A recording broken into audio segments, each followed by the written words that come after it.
Continuação do livro A Filosofia do Sucesso, conteúdo complementar por Jamil Albuquerque. As 17 lições originais de Napoleão Hill. Vamos para o princípio de número 14, pensamento preciso. Agora chegamos perto do maior de todos os mistérios, o poder da mente humana. Vamos abordar esse assunto com admiração, pois é o tema mais profundo de toda esta filosofia. Ele guarda o segredo de todos os sucessos e todos os fracassos. É o único princípio que está necessariamente na lista obrigatória de todos os que um dia alcançaram a chave mestra das riquezas e de todos os que tiveram acesso à felicidade. É o mais importante assunto conhecido pela humanidade, mas, paradoxalmente, é o menos compreendido, o pensamento preciso. O poder do pensamento pode ser comparado a uma rica horta, cujo solo pode, por meio de um esforço organizado, ser usado para produzir os alimentos necessários, ou, se for negligenciado, produzir ervas daninhas inúteis. A mente está eternamente trabalhando, construindo ou destruindo, trazendo sofrimento, infelicidade e pobreza, ou alegria, prazer e riqueza. Nunca fica ociosa. É o maior de todos os bens disponíveis para a humanidade, mas é o menos usado e o mais abusado. Seu abuso consiste principalmente em seu desuso. A ciência revelou muitos dos segredos mais profundos da natureza, mas não revelou o segredo da maior fonte de riqueza da humanidade, o poder do pensamento. Talvez porque a humanidade tenha mostrado uma indiferença imperdoável em relação a esse dom divino. O poder do pensamento é o mais perigoso ou mais benéfico poder disponível ao homem, dependendo de como é usado. Por meio do poder do pensamento, o homem construiu grandes impérios da civilização. Com o mesmo poder, outros homens pisotearam impérios como se fossem de barros. Toda a criação humana, seja boa ou má, surge primeiro em um padrão de pensamento. Todas as ideias são concebidas por meio do pensamento. Todos os planos, propósitos e desejos são criados no pensamento, e o pensamento é a única coisa sobre a qual a humanidade recebeu o privilégio do completo controle. Examinemos os passos para os pensamentos precisos, de modo que possamos direcionar a iniciativa pessoal para atingir qualquer objetivo desejado. O pensamento preciso é baseado em dois fundamentos principais. Um raciocínio indutivo baseado na suposição de fatos ou hipóteses desconhecidas. 2. Raciocínio dedutivo, baseado em fatos conhecidos ou no que se acredita serem fatos. Pensadores capazes ao lidar com fatos são estes passos importantes como meio para tornar seu pensamento efetivo. 1. Eles separam fatos de ficção e boatos. 2. Separam os fatos em classes, importantes e sem importância.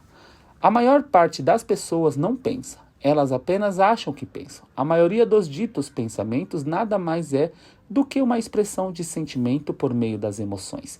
E emoções não são confiáveis. O pensador capaz sempre submete seus desejos e decisões emocionais à sua cabeça para um exame criterioso, antes de confiar que ele esteja sensato, pois sabe que sua cabeça é mais confiável que seu coração.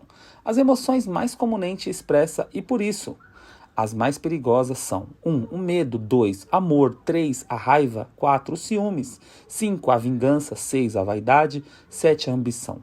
Esses são os 7 criminosos que muitas vezes roubam dos indivíduos a oportunidade de realização, tornando o pensamento preciso impossível.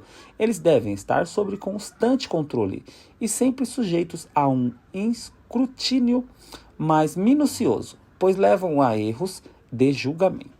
Todos os hábitos de pensamento vêm de uma de duas fontes, ambas hereditárias. A primeira é hereditariedade física. Dessa fonte herda-se algo da natureza e do caráter de todas as gerações da raça humana que nos precederam. Essa herança é fixada pelas leis da natureza, mas grande parte dela por ser modificada e preparada para um pensamento preciso. A segunda fonte é hereditariedade social, que são todas as influências do ambiente, da educação, as experiências e os impulsos e pensamentos produzidos por estímulos externos. A maior parte de todo o pensamento é inspirada pela hereditariedade social. Assim podemos afirmar que a maioria do nosso pensamento é feita sob medida para nós por outros. O pensador capaz reconhece todos os fatos da vida, tanto os bons quanto os ruins, e assume a responsabilidade de separá-los e organizá-los, escolhendo aqueles que entende as suas necessidades e rejeitando todos os outros.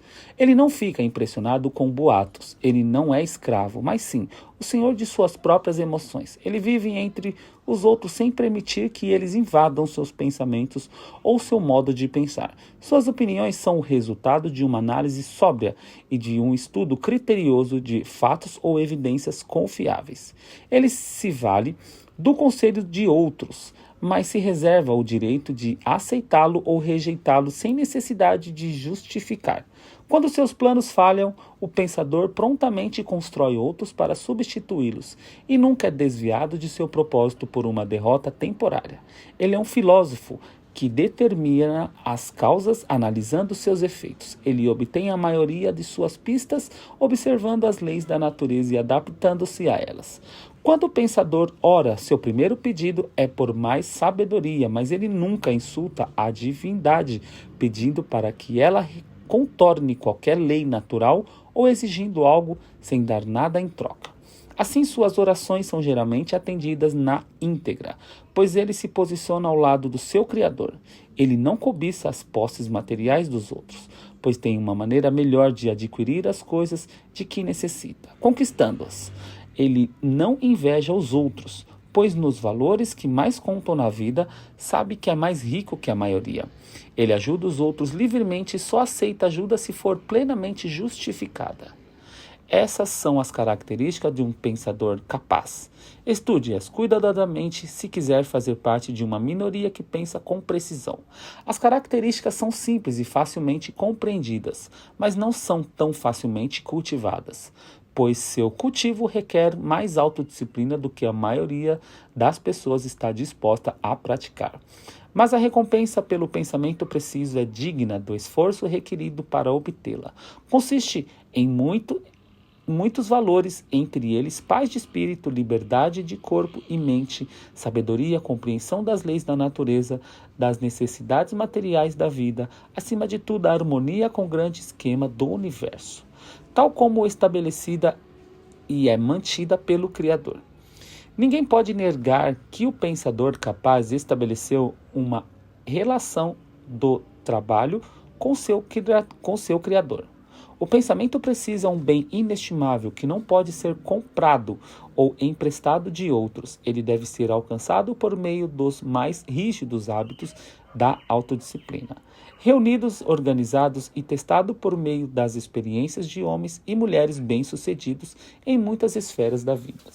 É a mais rara das experiências encontrar alguém que viva a sua própria vida, tenha os próprios pensamentos, desenvolva seus próprios hábitos e que seja ele mesmo. A maioria das pessoas imita o comportamento de outras e muitas estão obcecadas pelas aparências que preferem ser uma réplica em vez de ser elas mesmas. Observe aqueles que você conhece bem, estude seus hábitos cuidadosamente e você perceberá que a maioria é uma mera imitação artificial de outras pessoas, sem um pensamento que possa verdadeiramente ser chamado de seu. A maior parte das pessoas segue por esse caminho, aceitando e agindo de acordo com os pensamentos e hábitos dos outros, assim como as ovelhas que seguem uma atrás da outra por caminhos marcados nos pastos. Muito de vez em quando, algum indivíduo com tolerância ao pensamento preciso se afasta da multidão, cultiva os próprios pensamentos e se atreve a ser ele mesmo. Se você encontrar alguém assim, saiba que está diante de um pensador capaz. Observe agora o que esses dois importantes princípios, hábitos e hereditariedade social, revelam. A lei que impõe a todo ser vivo a dominância do ambiente em que ele vive é uma lei natural que não pode ser modificada, alterada ou controlada. É chamado de hereditariedade social, mas ela pode ser usada com grande vantagem se combinada ao princípio do hábito controlado. Lembre-se de que todos os hábitos voluntários podem ser controlados. Aqui então começa a história do pensamento organizado, que desejamos apresentar em termos tão simples que qualquer criança possa entendê-los. Pense profundamente pois estamos nos aproximando de um dos maiores milagres, o poder do pensamento criativo, pelo qual é possível converter impulsos de pensamentos em seus equivalentes físicos, financeiros ou espirituais. Se há uma parte desta filosofia que é mais profunda do que qualquer outra, é esta, pois estamos lidando com a verdadeira fonte do poder por trás de todas as realizações humanas.